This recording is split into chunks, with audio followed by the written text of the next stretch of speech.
Fox. Welcome to the Kerrville Weekly News for the week ending Saturday, October 12, 2024. Gil and Andrew are on assignment today, so I'm taking a solo turn. We had the Kerrville Tivy High School Homecoming Parade this week, so I hope you were able to get out and check out why people say Tivy Fight Never Dies, TFND, and see the band and really experience what it's like to support Tivy High School. Next up, the city has okayed the Heritage Center contract. The center is going to begin raising funds to pay for exhibits and operational costs. The Kerrville City Council approved the contract, and it will be for not to exceed $5.2 million with Marksman General Contractors of San Antonio. The literal groundbreaking news came in a unanimously approving the contract and the grounds for the Heart of the Hill Heritage Center. It's been a long time coming, said Assistant City Manager and the point man on the project, Michael Horns. The idea for the Heritage Center began more than 8 years ago, germinating with Bill Rector, Joe Herring, and other area residents who are passionate about the history of Kerrville and Kerr County and eager to create a place to celebrate the region's history. The public funding includes about $4 million from the city, way up from, I think, what the original was originally anticipated to be.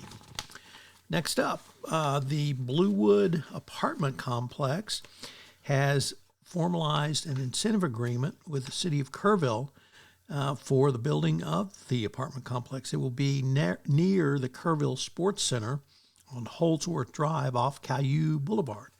The Economic Development Incentive Agreement grants Bluewood a 10-year tax abatement not to exceed $520,000 and waivers from permit and development fees not to exceed $480,000. This follows Kerr County's lead in September in granting Bluewood Development a 10-year, $800,000 tax abatement. Bluewood will build a 273-unit apartment on the complex at a cost of $55 million. Developers estimate the apartments would add about $25 million in property value to existing tax entities.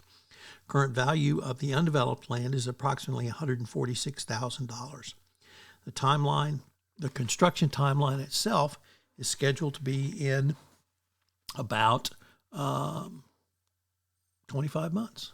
The Kerrville Folk Festival Welcome Home Fest kicks off this weekend, and this year's attendees will have a chance to get up close and personal with an eclectic mix of artists, including folk punk fusion artists, Sonny War, the indie rock sound of Palehound, and classic country Melissa Carpenter, and others.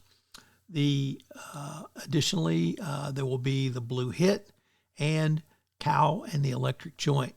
They're going to be playing at the Threadgill stage for the Welcome Home Fest. And if you've never been to the Threadgill stage, you really should take this opportunity to avail yourself of it.